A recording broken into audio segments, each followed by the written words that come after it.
Occasion ఏదైనా location ఎక్కడైనా తెలుగువారి వేడుక అంటే ఆలివ్ మిఠాయి ఉండాల్సిందే. ఆంధ్రప్రదేశ్ రాజధాని అమరావతికి సంబంధించి ఒక కీలకమైన అప్డేట్ వచ్చింది. అయితే ఇది వినేటప్పుడు డైజెస్ట్ చేసుకోవడం కొంతమందికి కొంచెం కష్టంగా ఉండొచ్చు. ఎందుకంటే ఇంతకాలం అమరావతికి ఔటర్ రింగ్ రోడ్డు పైనే చర్చ జరుగుతూ ఉంది. ఔటర్ రింగ్ రోడ్డు రేపో ఎల్లుండో నేడో రేపో మాపో ఇట్లాంటి చర్చలు జరుగుతూ ఉన్నాయి. కేంద్ర ప్రభుత్వం దానికి సంబంధించినటువంటి క్లియరెన్స్ ఇచ్చేస్తుంది. దానికంటే ముందుగా ఆంధ్రప్రదేశ్ ప్రభుత్వం అమరావతి ఇన్నర్ రింగ్ రోడ్డు ప్రణాళికని ముందుకు జరుపుతోంది. ఇన్నర్ రింగ్ రోడ్ అనేది ముగిసిపోయిన అధ్యాయం అని చాలామంది అభిప్రాయపడుతున్నారు. కొన్ని వీడియోలు చేస్తున్నప్పుడు వస్తున్నటువంటి రియాక్షన్స్ కూడా దానికి అనుగుణంగా ఉన్నాయి. అయితే అమరావతి ఇన్నర్ రింగ్ రోడ్ సజీవంగా ఉందని రాష్ట్ర ప్రభుత్వం క్లారిటీ ఇచ్చేసింది. దీనికి సంబంధించి ల్యాండ్ పూలింగ్ ప్రక్రియను ప్రారంభించడానికి రాష్ట్ర ప్రభుత్వం సన్నద్ధమవుతుంది. దాదాపుగా 90 కిలోమీటర్ల దూరంలో అంటే 90 కిలోమీటర్ల వైశాల్యంతో ఉండేటువంటి అంతర్వలయ రహదారి నిర్మాణానికి సుమారుగా 2000 ఎకరాల భూముల్ని సేకరించాల్సినటువంటి అవసరం ఉంది. దానిపైన కసరత్తు ప్రారంభించాలని ఆంధ్రప్రదేశ్ ప్రభుత్వం నిర్ణయించింది. అటు ఔటర్ రింగ్ రోడ్డు, ఇటు ఇన్నర్ రింగ్ రోడ్డు రెండు కూడా ప్యారలల్గా నిర్మించాలనేటువంటి ఆలోచనతో రాష్ట్ర ప్రభుత్వం ప్రణాళికలను సిద్ధం చేస్తున్నట్టుగా సమాచారం ఉంది. దీని గురించి ఏపీసీఆర్డీఏకి ఇప్పటికే ఆదేశాలు అందినట్టుగా తెలుస్తుంది. ఈ క్రమంలోనే ల్యాండ్ పూలింగ్ని ఎక్కడ నుంచి ఎలా ఎప్పుడు మొదలు పెట్టాలనే అంశం పైన ఏపీసీఆర్డీఏ కసరత్తు ప్రారంభించినట్టుగా తెలుస్తుంది. ప్లాన్ విషయంలో కూడా ఇన్నర్ రింగ్ రోడ్డు గతంలో ఏ ప్రణాళికనైతే ఫ్రీజ్ చేశారో అదే ప్రణాళికని మళ్ళీ అమలు చేయాలని రాష్ట్ర ప్రభుత్వం నిర్ణయించినట్టుగా తెలుస్తుంది. పాత ప్రణాళిక ఏంటి, ఇన్నర్ రింగ్ రోడ్డు వస్తే పరిణామాలు ఏ విధంగా ఉండొచ్చు, ఈ అంశాలను విశ్లేషించేటువంటి ప్రయత్నం చేద్దాం. ఆంధ్రప్రదేశ్కి సంబంధించి ఇన్నర్ రింగ్ రోడ్డు ప్రణాళిక ఇది గతంలో తయారు చేసినది. యాక్చువల్గా అప్పట్లో రాష్ట్ర ప్రభుత్వం జైకా లాంటి సంస్థల సహకారంతో ఈ ఇన్నర్ రింగ్ రోడ్ నిర్మించాలనేటువంటి అంటే ఆర్థిక వనరులు సమకూర్చుకోవడం ద్వారా ఈ రింగ్ రోడ్ నిర్మించాలనేటువంటి నిర్ణయానికి వచ్చింది. అప్పుడు 2 ఫేజులుగా దీని నిర్మాణాన్ని చేపట్టాలని చెప్పని భావించారు. ఒకసారి మనం చూస్తే ఈ బ్లూ లైన్ మొత్తం కూడా phase 1 inner ring road phase 1, అలానే ఈ వైలెట్ కలర్లో ఉన్న రంగు ఇదంతా కూడా ఇన్నర్ రింగ్ రోడ్ ఫేజ్ 2. ఎందుకంటే ఈ మార్గంలో కొండపల్లికి సంబంధించినటువంటి అటవీ క్షేత్రాలు వస్తాయి కాబట్టి దాన్ని దృష్టిలో ఉంచుకొని అక్కడ భూసేకరణ నిర్మాణ ప్రణాళికని ఫేజ్ 2గా అప్పట్లో డిజైన్ చేసుకున్నారు. ఇక ఫేజ్ 1కి వచ్చేసరికి దాదాపుగా ఒక సెమీ సర్కిల్ అమరావతి నుంచి విజయవాడ శివారు ప్రాంతం వరకు డిజైన్ చేశారు. మొత్తం రహదారి వ్యవస్థకు సంబంధించి 90 కిలోమీటర్లు ఉంటుందని చెప్పని అంచనా వేశారు రఫ్గా.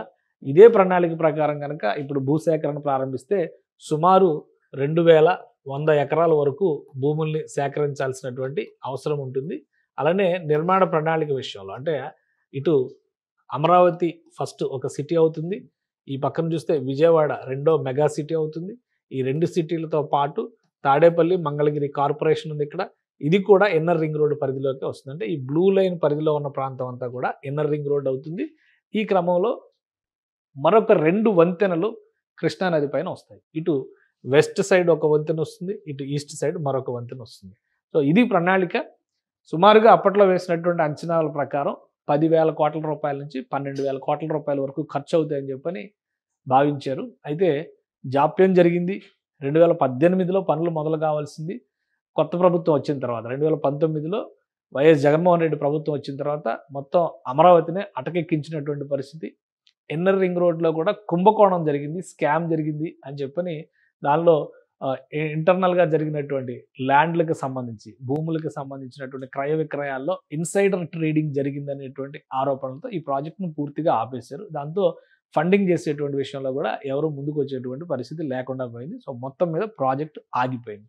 సో అది అప్పటి పరిస్థితి. తర్వాత ఇప్పుడు కూటమి ప్రభుత్వం వచ్చిన తర్వాత ఇన్నర్ రింగ్ రోడ్ అవసరం లేదు, ఎందుకంటే వెస్ట్ బైపాస్ రోడ్ అనేది ఒకటి రెడీ అయిపోయింది. మళ్ళీ ఈస్ట్ బైపాస్ రోడ్ని కూడా నిర్మించుకుంటే అదే ఇన్నర్ రింగ్ రోడ్గా సరిపెట్టడానికి అవకాశం ఉంటుంది. అయితే వెస్ట్ బైపాస్కి ఈస్ట్ బైపాస్కి దీనికి ఉన్నటువంటి తేడాను విశ్లేషించేటువంటి క్రమంలో వెస్ట్ బైపాస్ ఇలా సిటీ అమరావతి సిటీ మధ్యలో నుంచి వచ్చినటువంటి ఒక రహదారి వ్యవస్థ, దాన్ని దృష్టిలో పెట్టుకుని ఇప్పుడు రాష్ట్ర ప్రభుత్వం మరొక ప్రత్యామ్నాయ ప్రణాళికను సిద్ధం చేసుకుంది. అలానే వెస్ట్ బైపాస్ అనేటువంటి ప్రపోజల్ గతంలో కూడా ఉంది.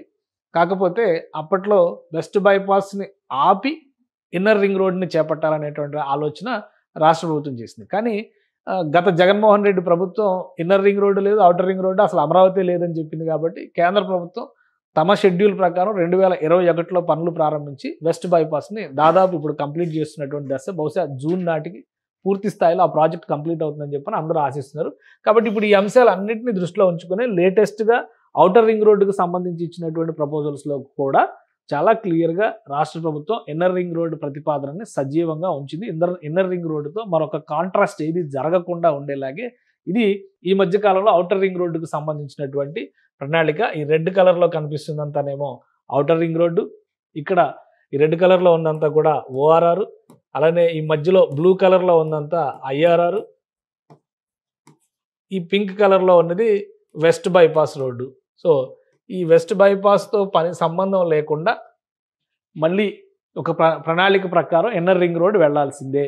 మరొకటి ఏంటంటే ఈ డాట్ సర్కిల్లో ఉన్నది ఏంటంటే east bypass road. East bypass road ఒకవేళ భవిష్యత్తులో వస్తుందా లేదా అనేది ప్రస్తుతానికి సమాధానం లేని ప్రశ్న కాబట్టి దాన్ని పక్కన పెడదాం. కానీ ఈస్ట్ బైపాస్ను కూడా ఈ మ్యాప్లో ఉంచింది. అంటే రాబోయేటువంటి అవసరాలను దృష్టిలో పెట్టుకొని, భవిష్యత్ అవసరాలను దృష్టిలో పెట్టుకొని రాష్ట్ర ప్రభుత్వం చెబుతున్నటువంటి మాట ఏంటంటే విజయవాడని కానీ లేదా అటు కృష్ణా జిల్లాని ఇటు గుంటూరు, ఉమ్మడి గుంటూరు జిల్లాని విడదీస్తుంది కృష్ణా నది. కృష్ణా నది పైనుంచి ఎన్ని ఎక్కువ వంతెనలు కడితే అంత ఎక్కువగా రెండు వైపులా కూడా ప్రజలు ఇంటిగ్రేట్ అవ్వడానికి, రాకపోకలకి, రవాణాకి, వ్యాపారానికి మార్గం సుగమం అవుతుంది. కాబట్టి ఈ ప్రతిపాదనలన్నింటినీ కూడా సజీవంగా ఉంచాలనేటువంటి ఆలోచన రాష్ట్ర ప్రభుత్వం చేస్తుంది. ఇప్పుడు మనకు వస్తున్నటువంటి సమాచారం ప్రకారం చూస్తే కనుక ఈ ఐఆర్ఆర్కి సంబంధించి యథావిధిగా పాత ప్రణాళికని దృష్టిలో పెట్టుకొని ఆ ప్రణాళిక ప్రకారమే ముందుకు సాగాలి. ముఖ్యంగా ఐఆర్ఆర్ టేకప్ చేయడానికి ప్రధానమైనటువంటి కారణం ఏంటంటే ఈ ప్రాంతంలో ఉన్నటువంటి అమరావతి లింక్ రోడ్లన్నీ కూడా ఇవన్నీ కూడా ఐఆర్ఆర్కి లింక్ చేయడం ద్వారానే ఒక క్లియర్ సర్కిల్ కంప్లీట్ అవుతుంది అనేటువంటి అభిప్రాయంతో రాష్ట్ర ప్రభుత్వం ఉంది.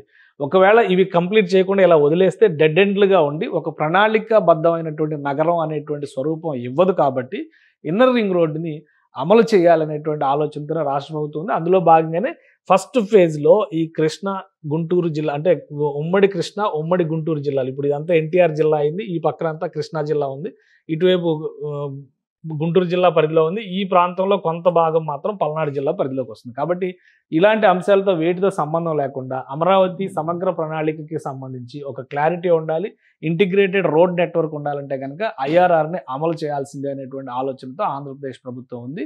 దీనికి కొన్ని ప్రత్యామ్నాయ ప్రణాళికలను కూడా, అంటే రాష్ట్ర ఖజానా పైన బడ్జెట్ ఒత్తిడి పడకుండా, ఫైనాన్షియల్ బర్డెన్ పడకుండా ఎలాంటి ప్రణాళికలతో అమలు చేయాలి, ఆ నిర్మాణ ప్రణాళికల్లో ప్రైవేటు భాగస్వామ్యం. ఎందుకంటే ఇప్పుడు చంద్రబాబు నాయుడు గారు పదే పదే చెబుతున్నది పీపీపీ మోడల్, అంటే ప్రభుత్వం భూమి ఎక్వైర్ చేసి ఇచ్చిన తర్వాత నిర్మాణ బాధ్యతని ఏదైనా ప్రైవేట్ సంస్థకి ఇచ్చేటువంటి అవకాశం ఉండొచ్చు.